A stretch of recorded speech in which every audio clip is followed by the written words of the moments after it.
Can start. Namaste and welcome everyone. Before we start today's program, let us have Waves Kulgeet.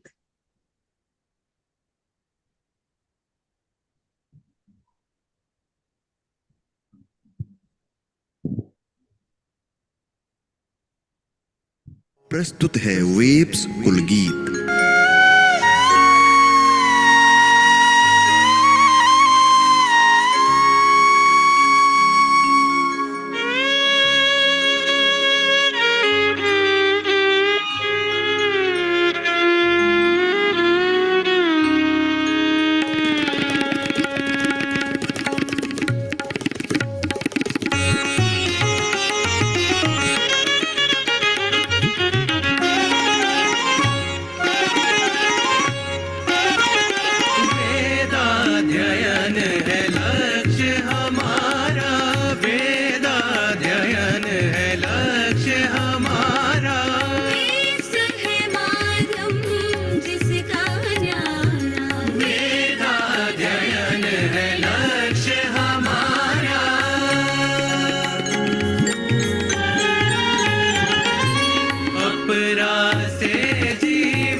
पुराणों स्मृति ग्रंथों में निहित अमूल्य सार हम जाने।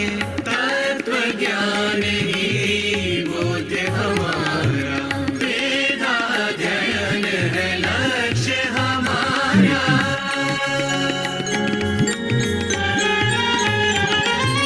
दशकों से है वेव्स दे रहा अवसर चर्चा का, चिंतन का। दशकों से है वेव्स दे रहा अवसर चर्चा का, चिंतन का। एक मंच पर सबको लाना ध्येय रहा हर सम्मेलन का। वैश्विक हित कर्तव्य हमारा,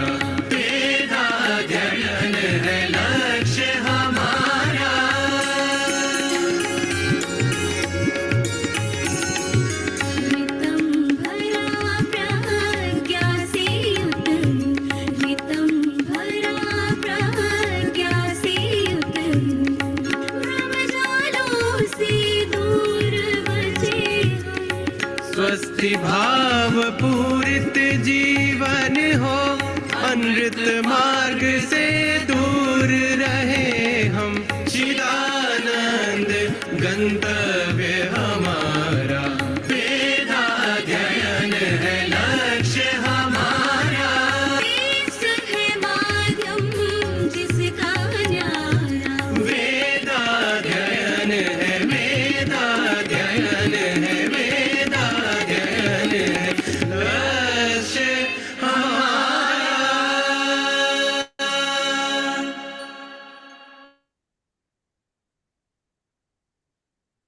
That's Wave Journey over the years through its Kulgeet, which is a musical composition of celebration, endless dedication, and synergy of purpose.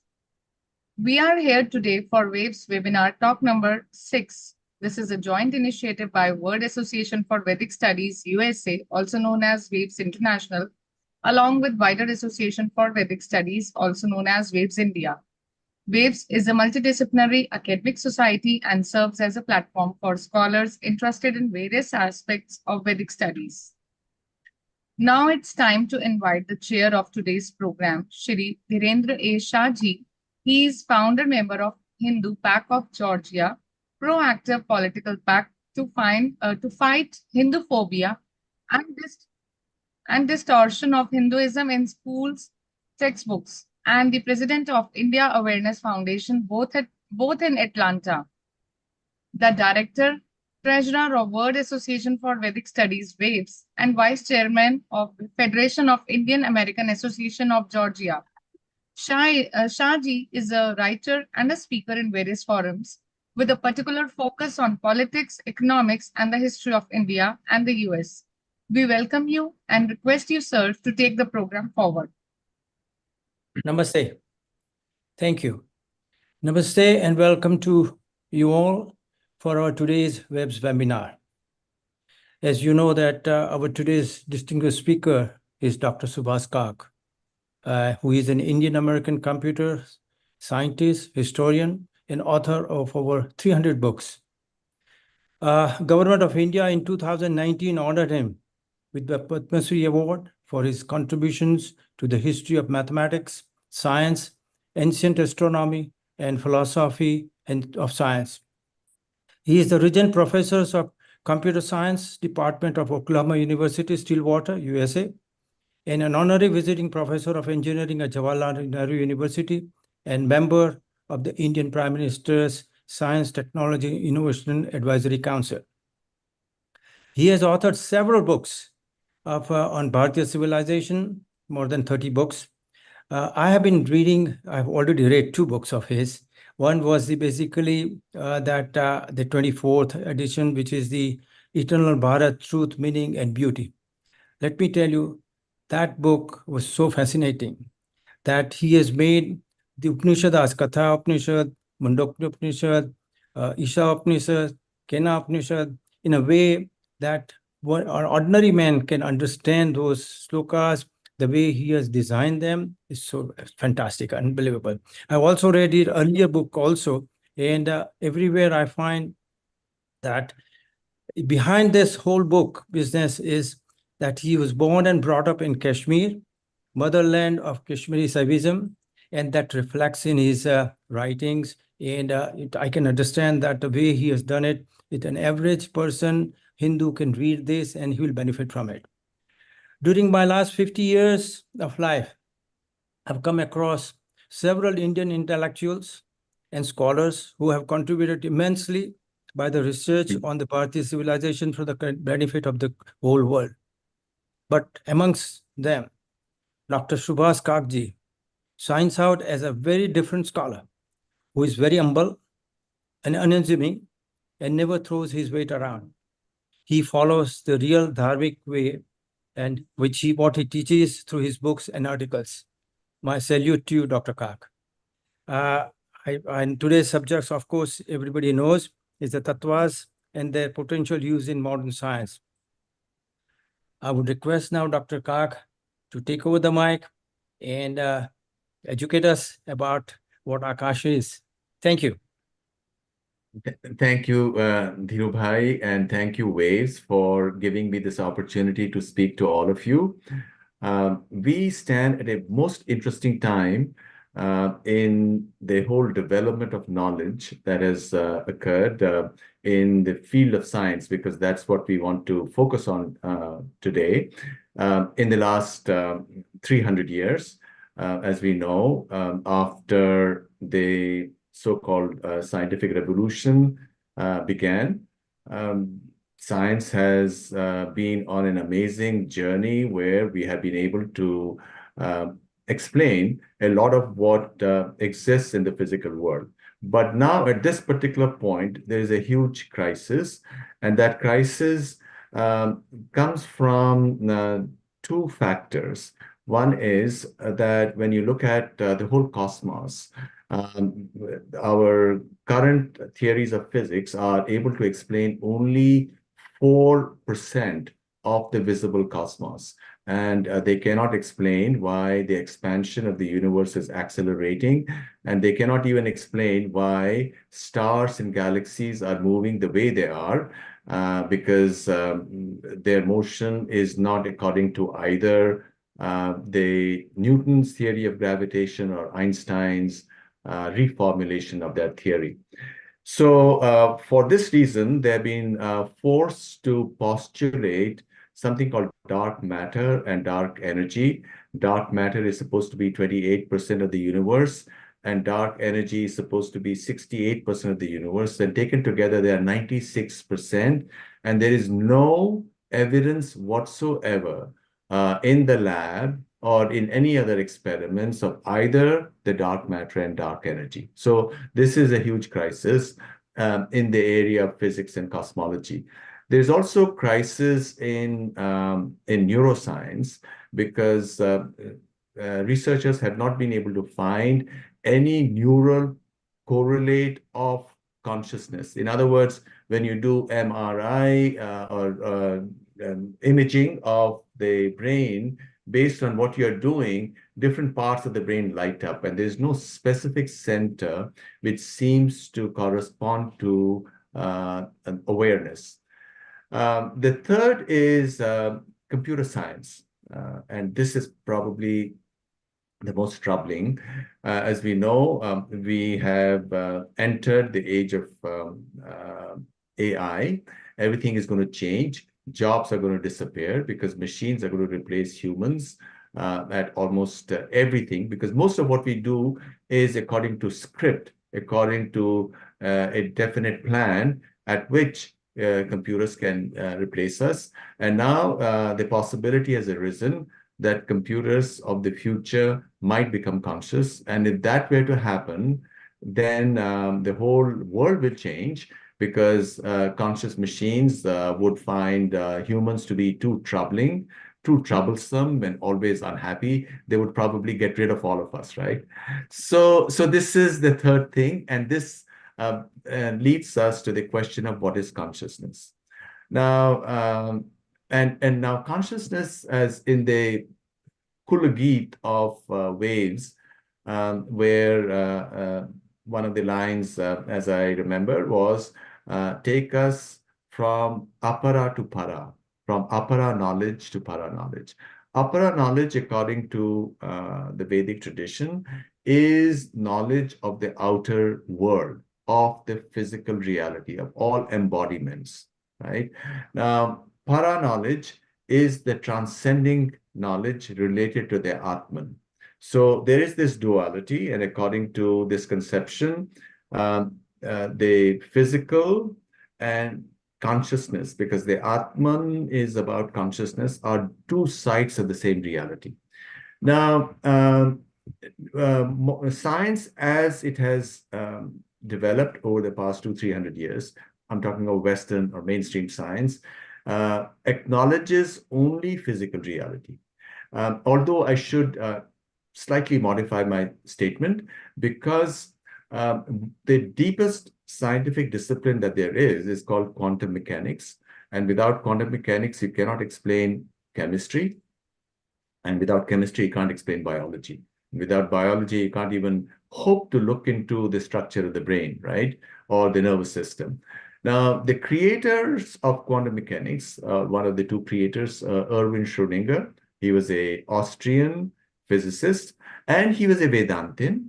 And he claimed in his autobiography that the central idea of quantum mechanics came to him from the Upanishadic Mahavakya, I am Atma Brahma, that this Atman, that this microcosm reflects the macrocosm. Brahm here means the entire cosmos. So the entire cosmos and the atom, or the smallest particle, are in some kind of a reflexive relationship. And this was the idea that gave him the strength to propose that at the micro world, or in the micro world, reality is a superposition of all possibilities. So that, you know, unlike the ordinary physical world that we are a part of, where objects have definite properties, when you look at electrons or protons and other small particles, they are in a superposition of all possibilities. So in other words, if you were to imagine a atomic shoe, it will be black and brown and purple at the same time, while a normal shoe on Earth will only be one of these three colors. So he claimed that this central idea came to him, and this is one of the two axioms of quantum mechanics. The other axiom is that when you interact with the micro world, then you have access to only one of these. So that if the atomic shoe were all of these colors simultaneously, when you interact with it, you get only one of them. Now, both of these ideas, well, as I already mentioned, the superposition idea came to him from Vedanta, from the Upanishads. The other idea that through interaction you get only one of the possibilities is already present in Vaisheshika Sutras of Kannada, where the Atman and the Manas are two different categories. And the Manas only accesses something of all the infinite possibilities that are in the Atman. So, in other words, I should revise what I said earlier. Mainstream science at its deepest, which is quantum mechanics, does acknowledge consciousness as the other aspect of reality, and that is also the view of the standard interpretation of quantum mechanics. But that's only just a few people. As far as the vast masses of scientists and people who are using science to interpret it to determine what policy is, they are still within the paradigm of body-centric view of reality. And the body-centric view of reality is incomplete according to, say, quantum mechanics, and certainly according to the Vedas. According to the Vedic view, the para and the apara are complementary aspects of reality. Vidya and avidya, likewise, as in the Isha Upanishad, are complementary aspects of reality. Okay, so here we stand now, and we are facing the biggest crisis because the body-centric view is being pushed through the academia in popular narratives and discourse, and it's leading to confusion. You know what Kali Yuga is all about, confusion and delusion, and it's delusion related to, if you think you're just the body, then it's probably natural to ask, hey, what is body is only one, so really there should be no difference between man and woman. As you can see right now, there's a lot of confusion going on in the West, in the academy, in popular narratives. They say, well, a person can be man in the morning and woman in the afternoon and switch back. And in fact, I believe in Germany, there is a proposal, or maybe it's already been signed into law, that every individual would be able to pick a gender once a year. And once you pick a gender for the next year, you will get documents which would say, okay, this is your male or your female or whatever else. So I mentioned this just to make the point that body centrism leads to confusion. And in fact, any set of axioms which mind can accept, because mind is only about logical categories. Manas is not reality. Manas is how we operate through the world, but the anchor is the Atman, because Manas is what we have in the Chitta, Aham, Buddhi, Ahankar, Buddhi, Manas complex that's operated within a certain framework of logic, and that has its limitations. So this is where we stand. And what at this particular point in science, because we are the topic is how does one go about resolving some of these difficulties, if it's possible to resolve them, and probably make a breakthrough in science which will change the way not only the greatest scientists who do quantum mechanics acknowledge, as I mentioned, that the Atman and physicality are two complementary aspects of reality, so that this actually becomes a part of the normal discourse. And if it were to become the part of the normal discourse, then clearly the world will be changed, because at this particular point, the world generally is run by the idea that we are nothing but the body, but the bodies and algorithms run computers, and perhaps there are algorithms behind us as well in our brain. And therefore, once you are able to come up with embodiments of the different modules in the brain, you would be able to create a conscious machine. You will be able to create a computer which is conscious just like we are, and therefore then we would have entered, a new uncertain age altogether. Now, I want to inject a personal element in this story. 4 or 5 months ago, I was able to publish an article in the leading journal in the field, which is called Journal of AI and Consciousness, where I proved that computers will never be conscious, which I think is a very comforting thought, that consciousness is indeed transcendent.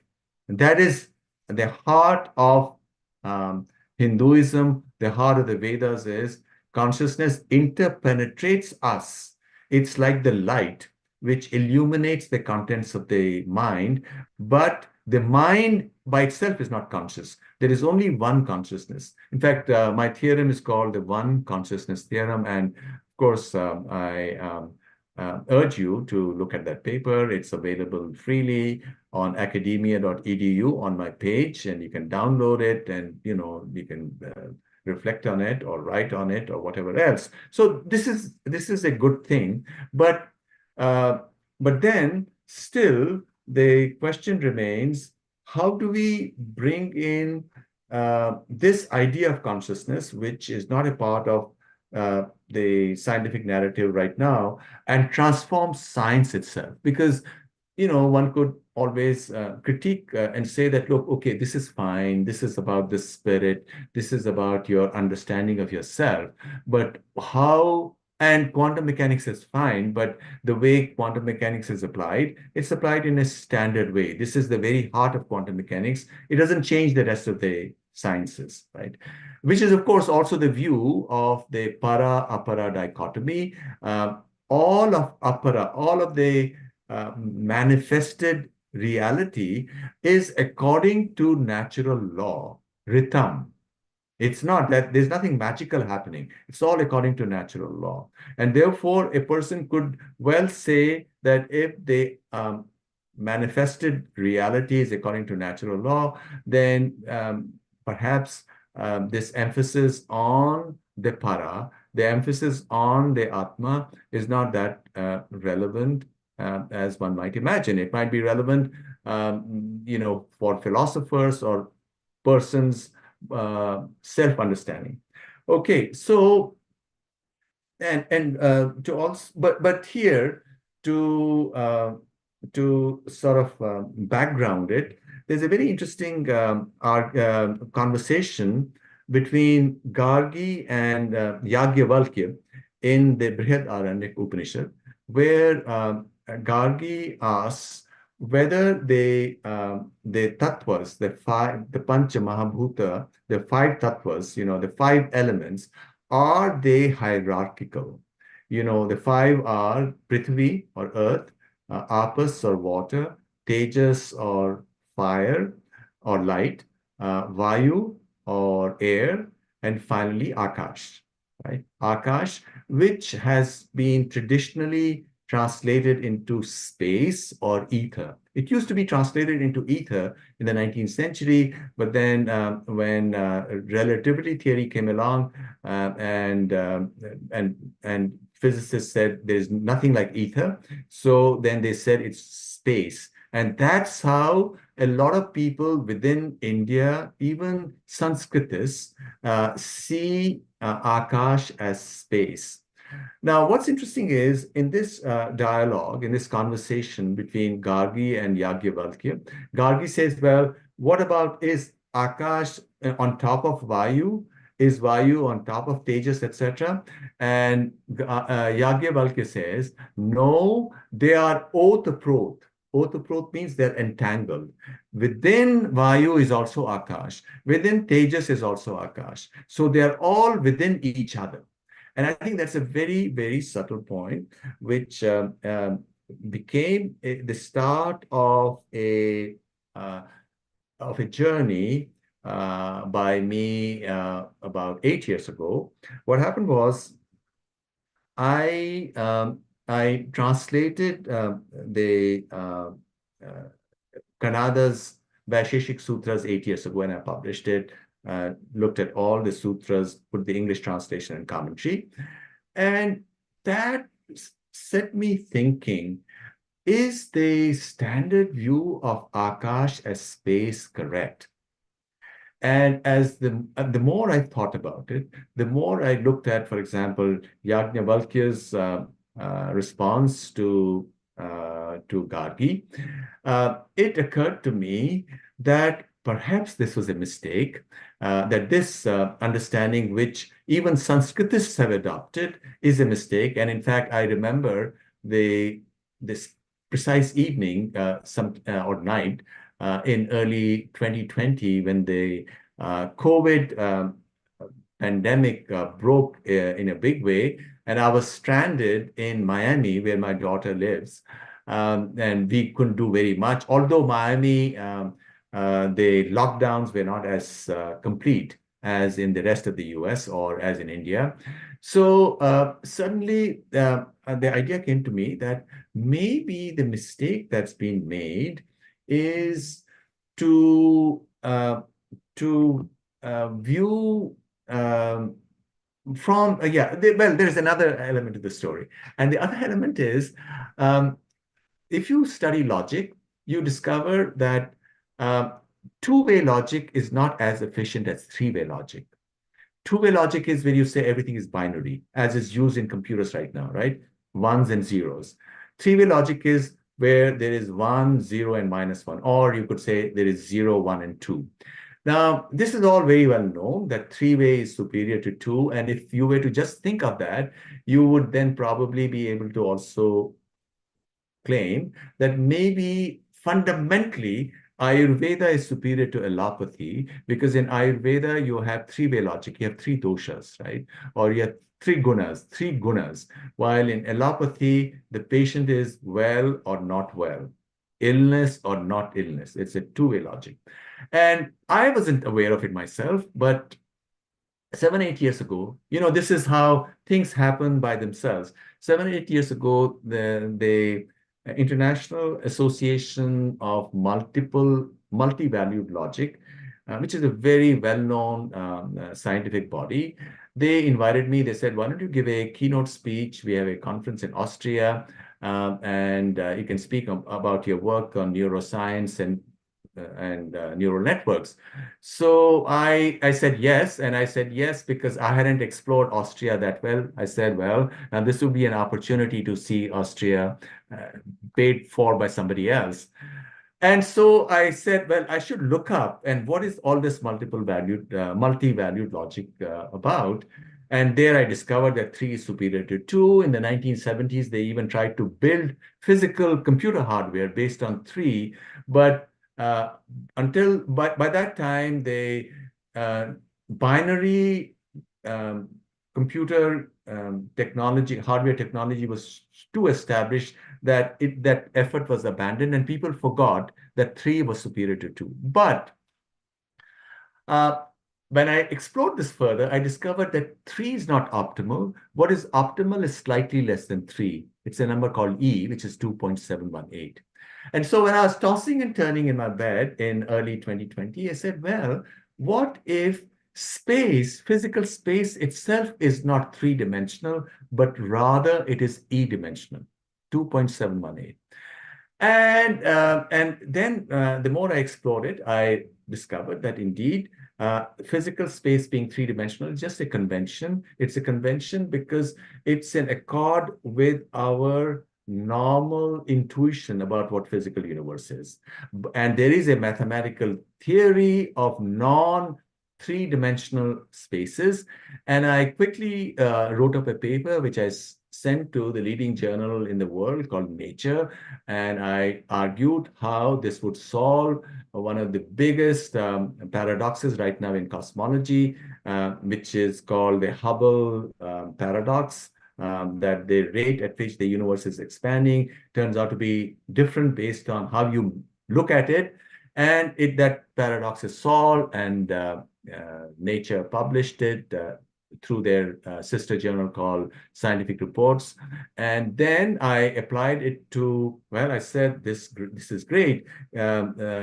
So if physical space is this, then maybe it'll help us solve the problem of dark matter and dark energy, and indeed it does. You don't need dark matter and dark energy to explain what cosmology is. And I published papers on that. I looked at it from this perspective into the very brain structure, and I came across, and I wasn't actually looking for any specific numbers, and these numbers just dropped out, that you have exactly 25 different cognitive centers in the brain, which conforms with the 25 tattvas of Sankhya system, right? You know, the Sankhya system is at the very basis of the whole Vedic conception of reality. And not only that, then 2 years ago, the idea came to me, if the physical universe is e-dimensional, then maybe the information of the universe of biological information is also e-dimensional. And I looked at the genetic code. And as you know, in the genetic code, you have these codons, which have a length of 3 based on these bases, which map into the 20 amino acids, which are the constituents of proteins of which all the physical biological structures are composed. And this mapping is not uniform, and that's been one of the puzzles of biology for the last 60 years, because the genetic code was discovered only in the 50s and 60s. And when you apply this e-dimensional theory, indeed, the exact distribution drops out, which I sent to the leading biology journal. And of course, they've also published, and there are many other articles in the pipeline right now. So this idea comes from Akash.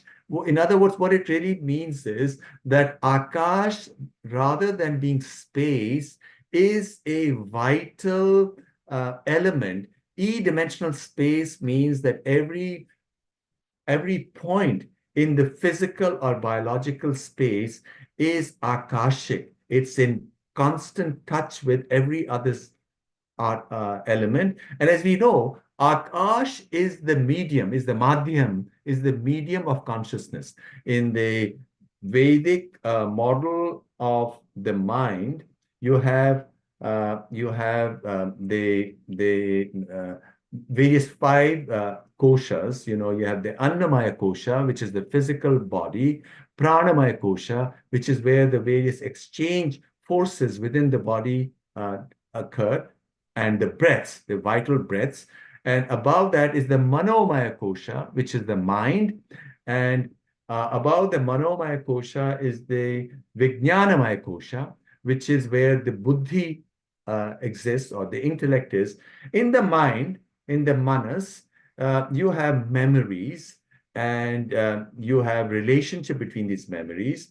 And of course, these memories also need to be cleansed, because as we know, in the Bhagavad Gita, you have smriti, you have jnana, but then you also have apohan.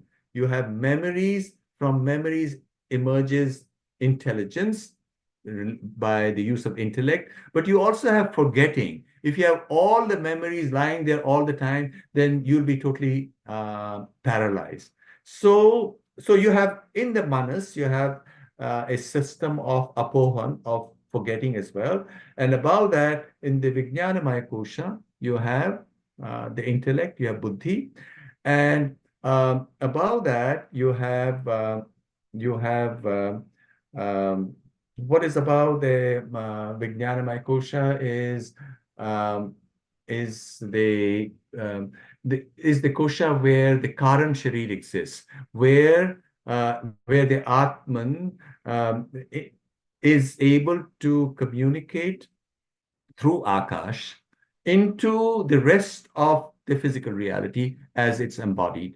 And so in other words, what it leaves open the possibility of is if we further explore the character of Akasha, which, as we can see, has already been applied rather very quickly.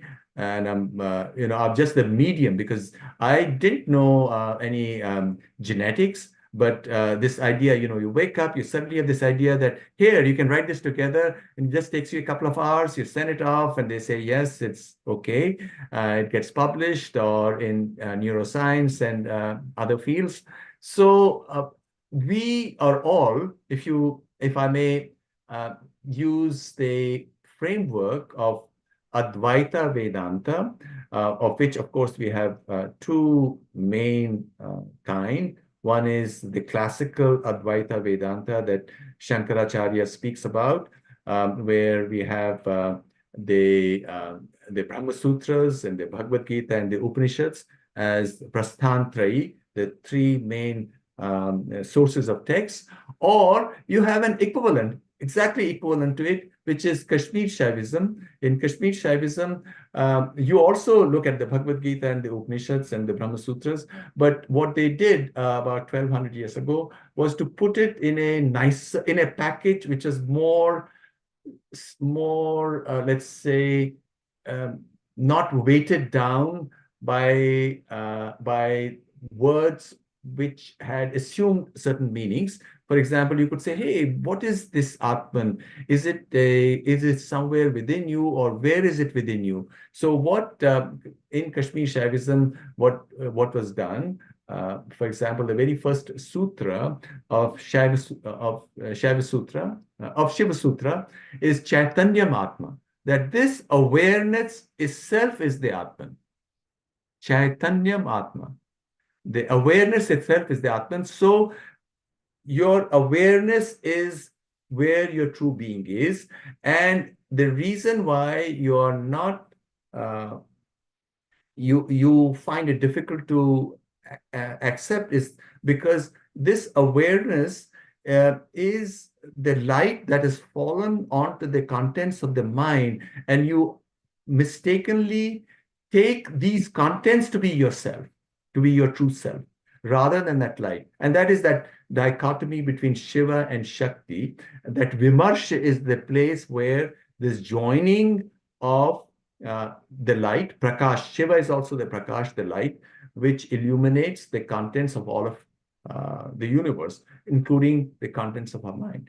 So now, of course, in Kashmir Shaivism, they've also added 11 additional tattvas into the 25 tattvas of Sankhya. But those 11 tattvas are like the 11 Rudras that we already have mentioned in the Upanishads. And those 11 Rudras are the different states of veiling and unveiling of consciousness. So 25 plus 11 is 36. So it's really, in my view, there is no difference at the personal level between classical Vedanta and Kashmir Shaivism. It's only the language that we use by talking of those additional 11 tattvas. But really, we have this framework of 25 tattvas, which, as far as our current, in the scientific domain, the current efforts of science to go beyond where it is to bring in, as we seem to have found by an analysis of Akasha, to bring in consciousness, because it's entangled with all the other tattvas, as Yajnavalkya tells us, into the discourse, into the scientific discourse. And I think that will help in other scientific disciplines as well. Now, of course, one might then question, how is it possible if the embodied world is closed, then you don't really have any need for the Akash Tattva, for example, to explain sociology or to explain psychology. How do we bring all of that in? Well, how we bring that in, for those of you who know quantum mechanics, we know that the probabilities can change. And in fact, my good friend, one of the world's leading physicists in the past 50, 60 years, passed away 3 years ago, an Indian physicist named George Sudarshan, who's also a Vedantin. In the 1970s, he wrote a famous paper where he showed that by just observation, you can control a physical system, and he called it the quantum Zeno effect. So just by observation, you can change the physical universe. Now, this question was also debated in Vedantic circles centuries ago. And the question was asked that if rhythm or rith determines the evolution of the universe, then what is the place of the deity, of the devata? Or where does Ishvara come in? There's no place for Ishvara. If the whole universe launches itself, let's say by the initial effort of the deity, and it's evolving through rhythm, then where does Ishvara come in from? And the answer was given in the Vedantic tradition itself. They said Ishvara changes or creates srishti through drishti. It's called drishti srishti vada. And drishti srishti vada means that through observation, you can control the evolution of the universe. Now, we are all Shiva. We are all the same consciousness. All living beings are the same consciousness. But we are all bound in a karmic chain. And because we are bound in a karmic chain, we have no freedom. We are like Pashu. And the Rig Veda also says that there are two kinds of Pashu, Dvipadas and Chatushpadas. Four-legged ones, who are the animals that we are conscious about, the goats and dogs and cows. But we are also Pashu until such time that we become one with this light, until such time that you realize Aham Shivaha or Shivoham. So, and when the moment you become one with Shiva, you become an instrument of this one consciousness. And that's when you have the capacity to change the world. And that's when you are one with creativity. And that's when you have access to creativity. Everything comes together. And that tells you how this collective, so this consciousness operates not only at the individual level, at the cosmic level as one Ishwar, but also at the individual level, but also at collective level. And that's how the world changes. And that's how the current crises that the world of science is facing, science and society is facing, could be addressed, and solutions to these could be found through this extraordinary and perfectly consistent with science wisdom of the Vedas. So let me, to tie up some loose ends, also add that the world right now is going through another fundamental and extraordinary change, unprecedented change, which is that the world population has started to fall, and started to fall very rapidly in many countries. And in fact, it's expected that, according to some demographers, that in another 80 years, by the end of the century, maybe the world population will be 1/2 of what it is now. But by the end of the 2200, it might, according to one of the extreme predictions, it might be as low as 200 million, rather than the 8 billion of what we have right now. So this crisis is one of this fall in population. The Chinese population is supposed to fall to 1/2 of what it is now in the next 80 years. China is 1.4 billion now. They're making only 9 million babies a year. So in 80 years, they would have made only 700 million babies. So the population of China at 2100, at most will be half of what it is now, and maybe 1/3 of what it is now. So all of these are factors which are driving a lot of policy. In the West, there's this open borders are because in the West, people are worried, well, we are shrinking population of Europe, and America is also shrinking, so we need more people to come in. And I think in this point of confusion, related not just to science, but also to society, the question of who we are, and this is the Akash. This Akash is not the bhautik Akash that we are talking about, the physical Akash, but this is the Akash of consciousness, which will illuminate. And it's through this Akash that light comes through to all of us. So this Akash is going to change not just the physical sciences, as I've already shown to a certain limited extent in the research that I published both on cosmology as well as on the genetic code and neuroscience, but in all other social scientific fields as well. And I think what remains to be done is for us to communicate this with self-confidence, because one of the things which one should never forget is that bad ideas have bad consequences.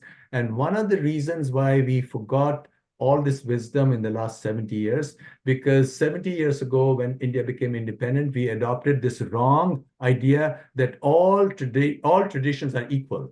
And since all traditions are equal, we don't need to talk about the Vedas at all. Let's just only do the physical sciences that have come to us from the West.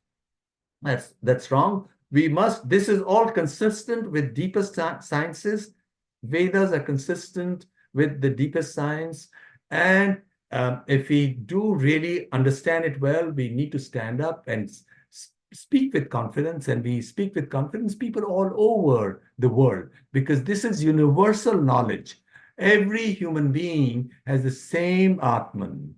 In fact, this also allows us to become compassionate with other animals as well, because they have the same Atman as well, excepting, of course, their mental capacity because of the size of the brain, etc., is limited, but they have the same feelings and emotions, and we must treat them with compassion and with humanity, which is not being done in the West right now. You have these horrible factories where animals are treated in the most inhumane way. You can't even imagine the inhumanity that we have in these animal factories right now. So then, just to conclude, I think we are at a historic moment where the rest of the world, because of the crisis of science and crisis of society, is now ready because of this, danger. When there's danger, you're prepared to jettison the stuff that you've been holding on to, your things that you're attached to. And the deepest questions become important. Who am I? And the answers to those questions are given by the Vedic tradition, by the Vedas. So if we proclaim it in a nice way, in a respectful way to others, because we don't, the body-centric view has also some validity, because we are also bodies. We are not saying that body-centric view is all wrong. It's only incomplete. So if we are able to communicate it the right way, I'm sure that people all over the world will embrace it. And that is already happening. You'll go to any corner of the world right now, you'll see that people are doing yoga. And yoga, as we know, is the way we live out the experience of the Vedas through us. Because what is the greatest book of yoga? It is the Bhagavad Gita, where you have the Sankhya yoga, you're doing analysis, or you're doing karma yoga, or you're doing bhakti yoga, and people are already embracing it. If they also knew that science was behind it, just imagine how much more how much faster would be this embrace, and how that would really transform the world. Thank you and namaskar. And of course, I'll be more than happy to answer any questions if you have some time left for that. Thank you, Kak. Yeah, this was very nice, and I'm sure there are a lot of questions. So I request Purnaji to start and get the questions and ask whatever the questions have been put up before you. Ji, I have a question. now I request Dr. Chand Bharatwaj ji for his question to the honorable speaker. Well, Namaskar, Kak Sahab, and you have beautifully explained the whole concept in a very, very systematic manner.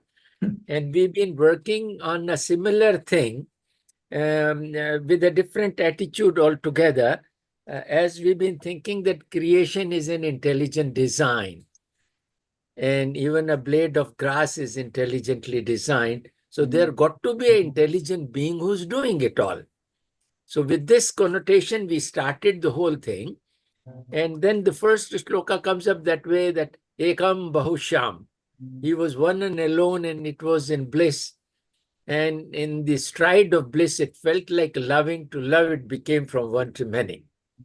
So then one out of us, known as Kal, created the time-bound material creation. The first atom, as today's subject is about the atoms, elements. So I would like to say the first atom was created as hydrogen. So then two things are there, electron and neutron, the way you explained hydrogen atom. And then how these two hydrogen atoms got fused together to create the next one known as helium. And here the Higgs field takes a bit of area. And then how hydrogen and helium fused together created the first galaxy of suns. So in my scriptures, it is written, "Ke pehla gyan surya ko diya." The first knowledge was given to the sun god. And then I could lay my hands on some videos where one sun condensed into a neutron star and another fluffy sun going around it, and it is burning into ionized material, which is 100 and odd elements as per periodic table. I presume that way. And then, the suns, the two suns together, they blast, new suns are made, they carry away their gaseous materials into different directions, and they are revolving around that due to the gravitational field. And there are these ionized gases are there, which gradually cool down to make a molten earth. And another molten body comes and hits the earth.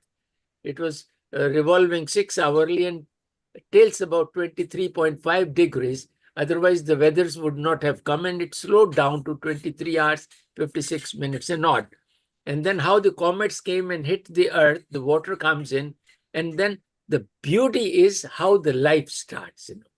The remaining souls, they took a journey from the universal mind to the atoms, the compounds of elements as proteins available there. So we call it a synthesis of proteins. If light and sound, which we are, part of the Lord, you said, is everybody is Shiva. So light and sound, if it strikes on pure elements, it converts them into amino acids, and amino acids synthesize the protein to make the first single cell. And that's how from there we graduated to the crown of creation, the human body, after steps, single cell, double cell, multi-cell organism. And as you were mentioning about the genes, I would like to say that how all those genes, human genes are matching with monkeys or then apes and all those species, and the saliva which is taken from your mouth to check your COVID, the doctor can see those genes, that how much the problems have come from the father's side or from the mother's side, and how all this gets together, and we can see those genes here. So the Punarjanma, to graduate from single cell to the human body is all there. It's a beautiful thing. I would like to, whenever you are here in Delhi, I would like that you should please come and see what we have done from over the last 30 years and explain that how the attention is the outer expression of that creative intelligence. We may call it a soul, which is like an omniscanner. It's part of all knowing, all pervading. And when this attention passes through the human mind, which deals with information, which you were mentioning as causal mind, astral and physical minds, Dr. Chand, The Dr. Chand, senses of the body goes downwards and outwards into the world.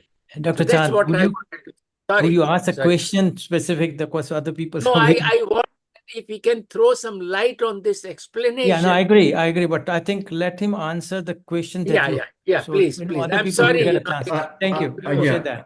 that. I'll be very brief. You know, this is very interesting, and I would certainly explore what you've done. But perhaps since this is very specialized related to physics, maybe we could have some other questions which are broader in scope that would be of interest to the audience. Sure, Can I sir. ask Ji. Now I would like to request Professor R.S. Kaushal, sir. And I Namaskar to everybody. request all the scholars to please be precise in asking the question so that we can have more questions. We have time limit to conclude the session because we have much I have time a now. brief question. Ji, Yeah, please. I have 3 pointed questions rather. Professor Kak, when you talk of this varieties of akashas, I want to draw attention to the so-called Panchikaran rule. In Panchikaran process, when you say nascent earth, then you create the Panchikrit earth, perceived earth. Perceived earth is the superposition of so many remaining 5, according to certain weightage factors. Similarly, we can have akasha according to Panchika rule, and akasha varieties are there. What I have done, I have generalized this Panchika rule to infinite orders. So we can generate infinitely many varieties of akashas, not only akashas, even Prithvi, Jal, Vayu, Agni. Whereas the lowest order of dressing, I call them dressing rules. They correspond to your physical objects, so-called your materialistic world or physical world. This is one point I want to seek your observation on this point. Second point is when you talk of apara, para. Apara is there, physical world, or rather so-called within your senses. Then para consists of 2 parts. Perhaps you are focusing only one part, manas and atman. Atman part is not yet accommodated anywhere. Manas has been talked about the Western thinkers. In that case, Roger Penrose rather proposes the category error. When you talk of the brain and also the mind, brain and mind, there is a kind of category error. That means the matter of mind belongs to a different space, different dimension, different characteristic altogether. Now, question is how to connect to the brain science. You pointed out 25 points. I think 25 is a two-way statement because among these 25 are belonging to the physical world, some are belonging to mental world, rest are belonging to spiritual world. So Dr. I Kaushal, think I have some publication. You can look into it. I think they will clear. And the book is also coming on this subject. Thank you. Can you throw some light on this? Well, I mean, these are very specialized. I think let's just look at larger questions right now, because this is a very specific question related to, you know, if you look at Yoga Vasishta, it speaks about 3 I can have akashas, the one Bhautik, the question Chida, to and the Chitta Akash. please. So perhaps, yeah, we should go on We'll to, meet other some. yeah. You talk of e-dimensional. please don't interfere till Dr. Kak completes his answer, please. Please. Yeah, well, let me just, you made some are observations. Let's just, someone to Paris. yeah, let's just move on Please to, continue. yeah. Go ahead, Dr. Kak. I think people interfere. Sorry. Go ahead. Dr. Yeah, no, I have nothing to add. I said that that's Okay. interesting, the point that Professor Kaushal has made, and I'll certainly study it. And I would then have something substantive to say. I don't have anything very specific, and clearly you have made a structure, and we need to investigate that further. So, Okay. sir, I have a brief question. Problem. My name is Ghulam Please use raise hand Dehlavi. option. Please use raise hand option. Otherwise, it is difficult for us to recognize whosoever is interested in asking questions.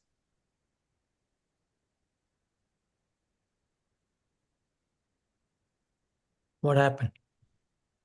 So, Pardon? moving ahead. Yeah, can I speak now? Yes, please. Yeah. So I have a question. Dr. Subhash Kak, you have rightly pointed out that's nine Thing is problem. cases.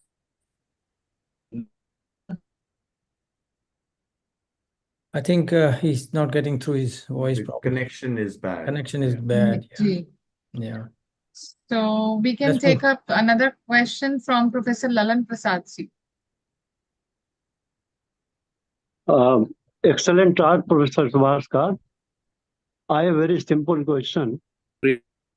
Out of the 5 tattvas, Akash occupies the biggest, I suppose. And it is within body, it is outside body, it is in the entire universe. Which tattva came first out of all these 5? I don't know. I don't know because reality as it unfolded, you have the physical reality, right? Yeah. Where you have these 5 elements. If you look at standard Western science, we have only these 5 elements, right? The other elements are supposed to be a combination of these 5 elements. If you look Mhm. at physics or chemistry and so on. But let me also add the great physicist Erwin Schrödinger, in one of his essays, he says that, look, all of Western psychology and Western science will not be able to explain the nature of the mind unless you use the idea of these tattvas. See, for example, the idea of ahankar cannot be obtained. You cannot have a machine, you cannot have an algorithm which will suddenly give it ahankar. So ahankar is an independent category. That is why it's a tattva.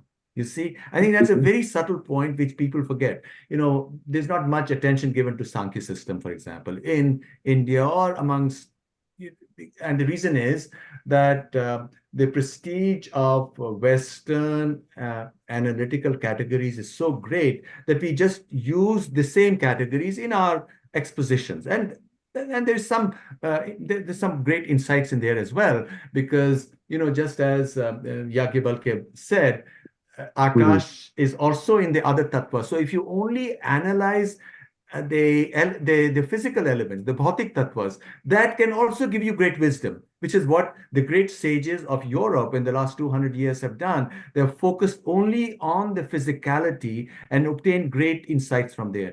But to understand it completely, you have to go to the higher tattvas, and these higher tattvas, you go to karmendriyas, then you go to the manas, the ahankar, etc.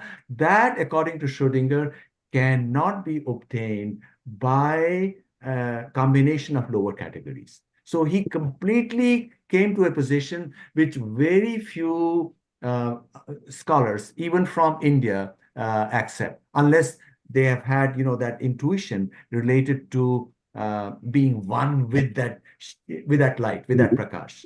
Because otherwise you think it is swabhavik hai to think in terms of putting the multiplicity together and then seeing from there the unity, which is of course the Atman.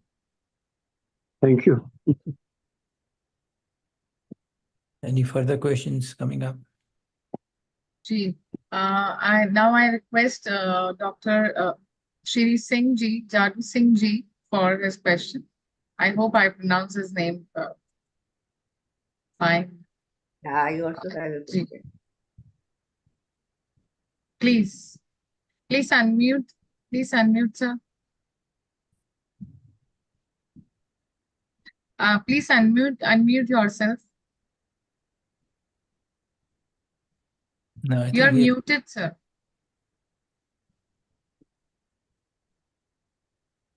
no. Hello? Yes, Can you yes, hear me? now it's fine. Yeah, okay. Good to see you after so many years, Dr. Kak. You mentioned the multi-valued logics. Well, I think everyone knows in the seminar that India is the home of multi-valued logic. We go back even to the time of Buddha, we see that the Chatushkoti logic was universal in India at the time of the Buddha. Then you have the Jaina multi-valued logics, and Ekantavada and the Saptabhangi logic.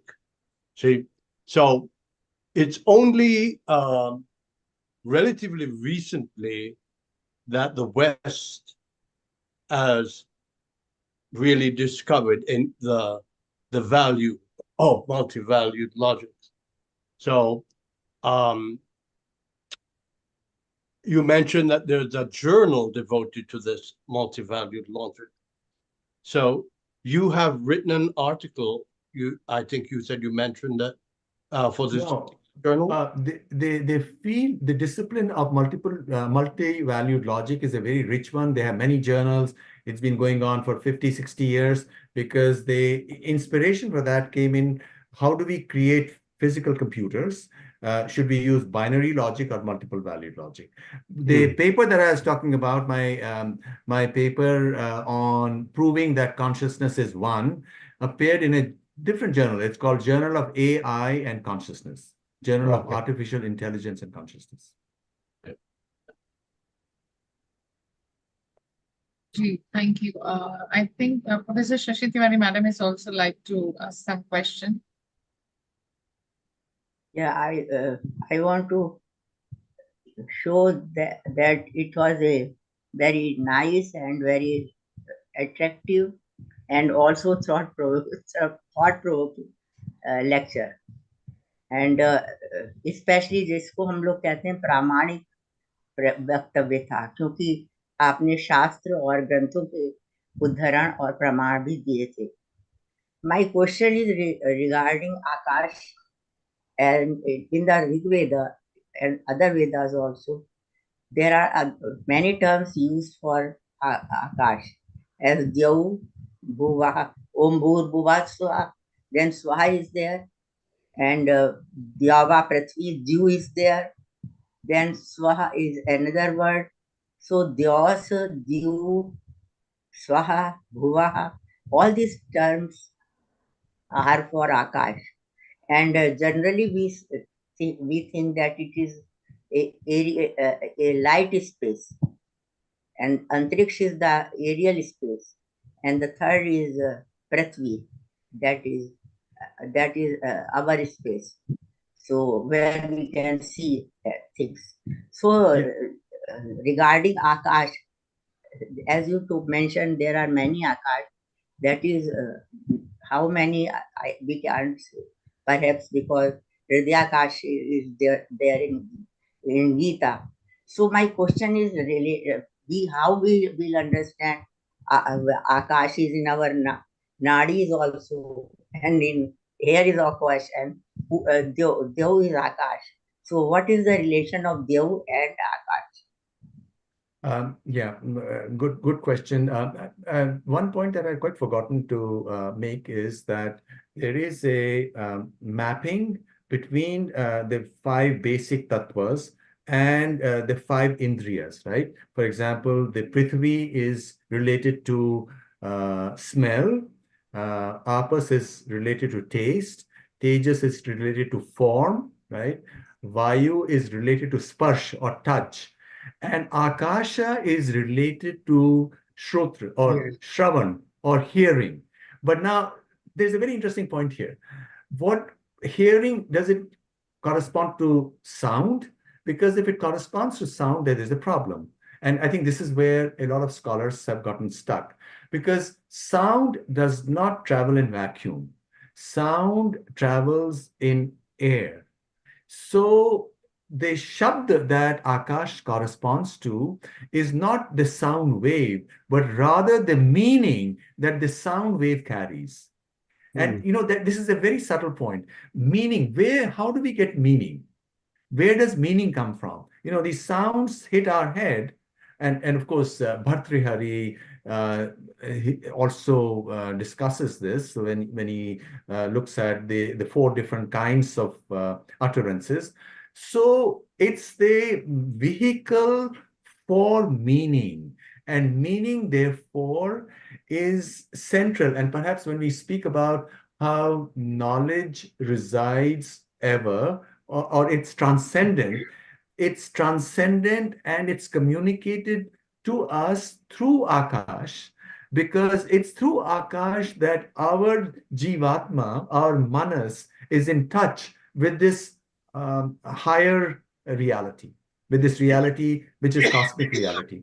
So I think it's there that openings for further research are needed or exist. And I think further research needs to be made, first of all, in the whole body of texts that we have over the past 2,000 years, where scholars have perhaps translated Akash much too easily as space. And sometimes, of course, as you said, Dev as light, right? You can also Bhu Bhuva Swaha, that Swaha is light, but that is in a more non-formal way. You're talking of reality as being, three-tiered. But speaking of it in a more technical way, as the five tattvas, how was the Akash tattva understood within the tradition over the past 2,000 years? I think that needs to be investigated. And there's a PhD scholar, she wants to work with me. She's from Chennai, and she wants to do this study. But I think that's where there would be scope for deeper meaning of relevance to contemporary science as well, because the question of meaning remains a mystery in psychology as well. Where does meaning is not just from the outer form of the sentence. You have a formal surface structure in Chomskyan terms and a deeper structure.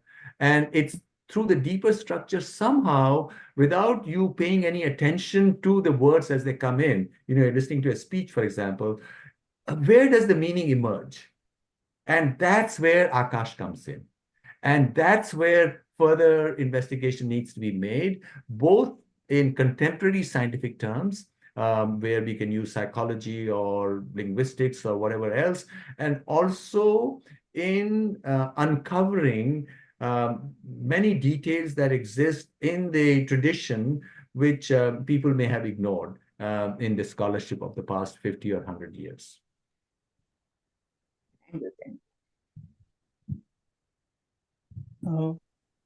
Ji, thank you. And now another question from Professor Madan Goyal, sir. Thank you very much. A brilliant exposition, Dr. Kak. This Professor Madan Goyal from Florida. I'm not going to comment on what brilliantly you have told us, but a different question. Even though so much of the basic Vedic understanding is appreciated in the modern world, in the Western scientific world, but India's image is very negative in the Western press, as you know. New York Times and Washington Post and even the US Congress have passed some kind of a resolution condemning India. Now, given the ability that you have and some of the other people on the panel like Dhiru Shah and Shashi Tiwari have, I wonder if you cannot apply some of your stamina and ability to fight this negativism that prevails in the American and widely in the Western press. Do we need to create a coterie of people who can fight this negativism? Well, there are always two kinds of stories at any point in time. There are negative stories for various reasons. We don't want to get into that, but there are also positive stories. India is a rising nation. India is already the third largest economy in PPP terms. Even in nominal dollar terms, it's going to be the third largest economy in the next 5-7 years, or 5 years. And you have WEF or Goldman Sachs projections that India is going to be the second largest or the first largest economy in the next 50 years. So there are lots of positive things happening. People love Indians. People love yoga everywhere. In the wealthiest people in America are Indians. They are the CEOs of all the companies that you can see in the Bay Area and elsewhere.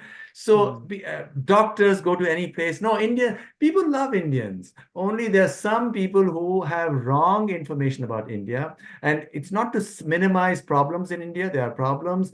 India needs, and India will, as it becomes richer, also deal with those problems, because truly, in contradiction to the idea that the enemies of India or the enemies of Vedas, that Vedas are all about hierarchy and caste, etc. They are about the Atman. Every human being has the same Atman. As in the Purusha Sukta, Purush is the personification of the Atman. From the Purush come all the four Varnas, which are the four capacities, four classes of doing things for the other. Every human being has the same Atman, has the same Purush. Every human being is all the four Varnas. You know, when the person is teaching at their home, they are a Brahman, and they are fighting for their home, they are a Kshatriya. When they are sustaining their home, they are a Vaishya, and they are doing service, which we need to do to each other. Then they are a Shudra. I think it's all beautiful. I can only say that if there is any negativity, that's because people don't get it. And it's our fault that we haven't been able to communicate what it really is. Now, I just saw a remark by Anne about what is the title of that paper. If you just Google, the title of the paper is No-Go Theorems of Machine Consciousness. And you just type my name, it'll come up. And there's a free copy, not behind the paywall, on my academia.edu page. And I do urge you to look at this paper, because I think it's quite important, because in the scientific discussion using logic to prove that consciousness is one, I think it's a big deal, because that strengthens what the Vedas are all about. That strengthens our message that, look, what you take it to be is wrong. This is what it is. It's one light. It's one Atman, as Krishna said. It's one Atman. And it's the same in all, and not just humans, but also in animals. Yeah. Yes, and sir, two more questions are there in the chat. If you allow, if the chair, if I have a permission from chair, I can Yeah, take go ahead. I those. think we've got just 5-10 minutes more. Okay, okay, sir. So another question is from Miss NA, and she said, you say that where meaning comes in, that's where Akash comes in. Can you explain this in terms of the 4 levels of speech? Is this on the Pashyanti level? Well, yeah, the 4 levels of speech, Pashyanti is where Akash, absolutely, because Pashyanti is where this meaning, Akash communicates meaning. The sound, the sparsh aspect of sound is through Vayu, but the meaning comes through ultimately through Akash. Now, of course, there are 2 kinds of meaning, because the Vedic view is also ecological. We are part of a chain, both in time and across space. And most of the time, we are not really thinking, we are responding by adjusting to what our environment is. And that is a part of our karmic chain physically as well. So, but in moments where we transcend this straightforward reaction, what is karma? Karma is really reaction. One of the sutras, Kannada sutras, is Karya Virodhi Karma. And this is one of the laws of motion of Newton's. And this is, as we know, the Vaisheshik Sutra is at least 500 BCE. Karya Virodhi Karma. To every action, there's an equal and opposite reaction, right? Karma is reaction. So normally we are not even listening. Our normal life is just reacting to what our learned behavior is, so that Akash is not being used at all, that meaning is not coming through. And people are not listening. That's why people hold on to most bizarre ideas, not only in their own lives, which is our Pashu aspect, but through generations, through cultures. People have done horrible things because they've held on to certain stories which they had heard. Do you see that? So most of the time, this Akash has been blocked off within the individuals. And that's what the very heart of what we need to do, what the Vedas are all about, is to awaken that light, is to let that light come through. Because if you don't let that light come through, we are Pashu. Pashu are led by stories. Pashu are led by stories. That's why a Pashu, an animal, can be led. A story is like the harness. A Pashu can be led by a child, even though the animal might be 100 times stronger than a child. Likewise, humans are led by stories, and these stories might be ridiculous. And what the Vedas are all about is to connect everybody to not the story, but to the light that is behind the stories, which transcends, which is para. Good. Ji. And I think the last question of today's program is from Shri Ghulam Rasool Ji. He asked, what is the conception of Kalki in Kashmir Shaivism in contrast to the Vedic text? Kashmir Shaivism doesn't get into this at all. Kashmir Shaivism is just about the question of what is consciousness. Who are we? Where does awareness come in from? And what is to be done for each person to become that Shiva which each person is? Because that Prakash itself is Shiva, is this Godhood. If you say, what is God? According to Kashmir Shaivism and according to Vedanta, according to the Vedas, God, in fact, the very etymology of God, and I talk about this in my book, The Idea of India, is if you go back into centuries BC and you look at a Western literature, instead of the word for self-driven or self-autonomous is Kvatav. Kvatav comes from the Sanskrit Swatava. Swa means one's, Tava means power. Swatava, in later on, from Avesta, it's called Kvatava. In Persian, it became Khuda. From Khuda became the German Gott.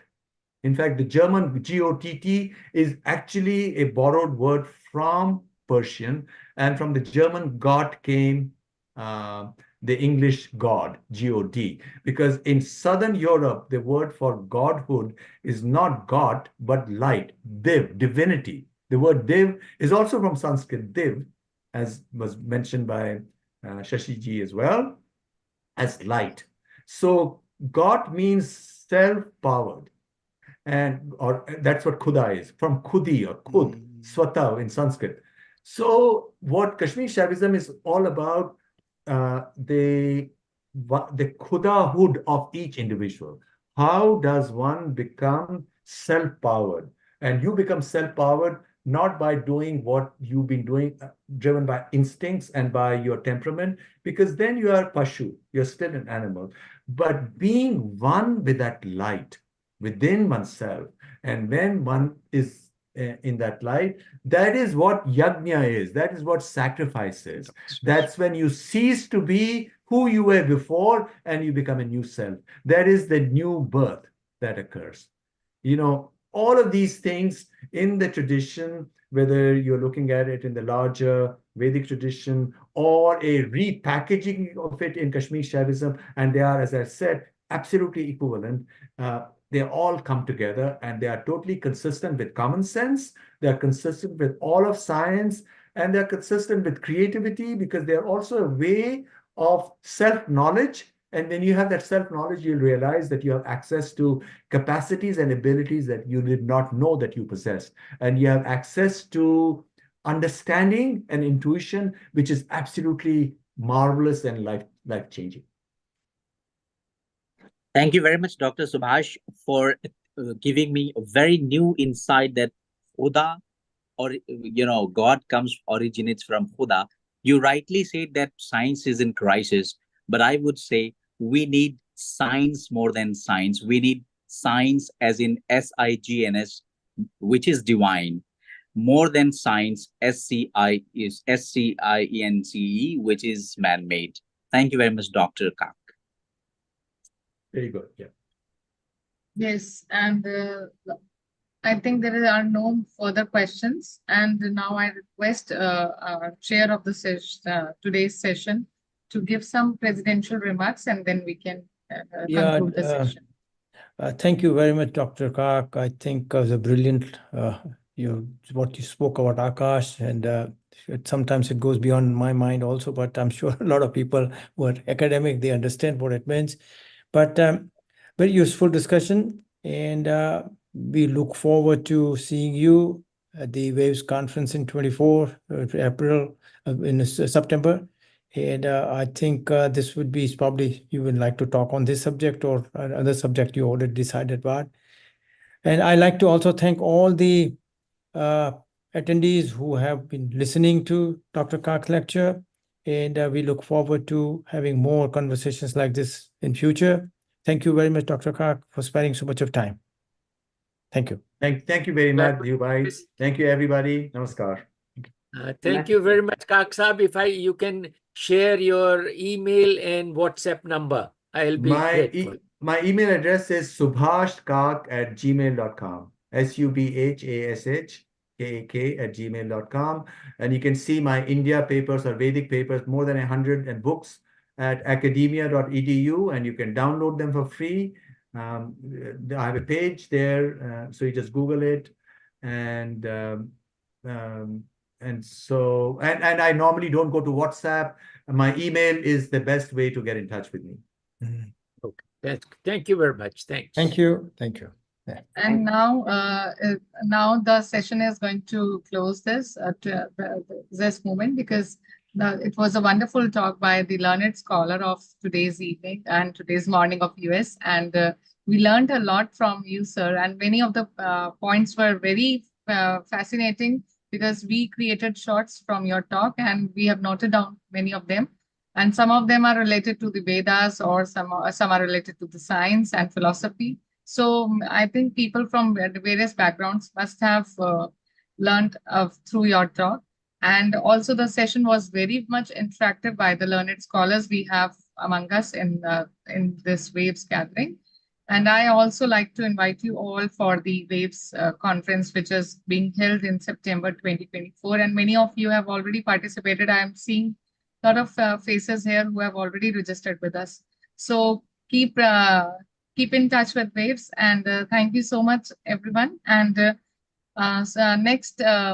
for the next month talk, I think first week of August and first Monday is the day for the next month talk, and we will surely meet soon. And thank you very much. Namaste. Thank you. Thank you.